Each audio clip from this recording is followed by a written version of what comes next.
NCC കേഡറ്റുകളുടെ പരിശീലനത്തിനായി 2017 Idukki Vandiperiyar സത്രത്തിൽ 12 acre സ്ഥലത്ത് 12 കോടി മുതൽ മുടക്കിൽ എയർ സ്ട്രിപ്പ് നിർമ്മിച്ചത്. പൊതുമരാമത്ത് വകുപ്പ് 90% നിർമ്മാണവും പൂർത്തിയാക്കി. മണ്ണിടിഞ്ഞ ഭാഗം പുനർനിർമ്മിക്കാൻ 6 കോടി 30 ലക്ഷം രൂപയും അനുവദിച്ചു. എയർ സ്ട്രിപ്പിലേക്കുള്ള 400 മീറ്റർ പാതയിൽ വനംവകുപ്പ് അവകാശവാദം ഉന്നയിച്ചതോടെയാണ് തർക്കമായത്. ഈ നിർമ്മാണ പ്രവർത്തനങ്ങൾ നടത്തുന്നത് ഉന്നത വിദ്യാഭ്യാസ വകുപ്പിന്റെ നേതൃത്വത്തിൽ NCC ആണ്.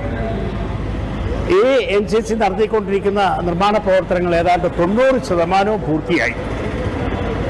2 വിമാനങ്ങൾ അവിടെ ഇറങ്ങി പരീക്ഷണ പറക്കൽ നടത്തി. അത് വിജയകരമാണെന്ന് കണ്ടു.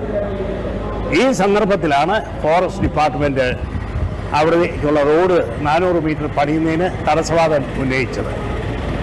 ഇതിനോട് ആർക്കും യോജിക്കാൻ കഴിയില്ല എന്നുള്ളത് അറിയാവുന്ന കാര്യമാണ്. ഇടുക്കിയിലും പമ്പ, ശബരിമല എന്നിവിടങ്ങളിലും അടിയന്തര സാഹചര്യമുണ്ടായാൽ ചെറുവിമാന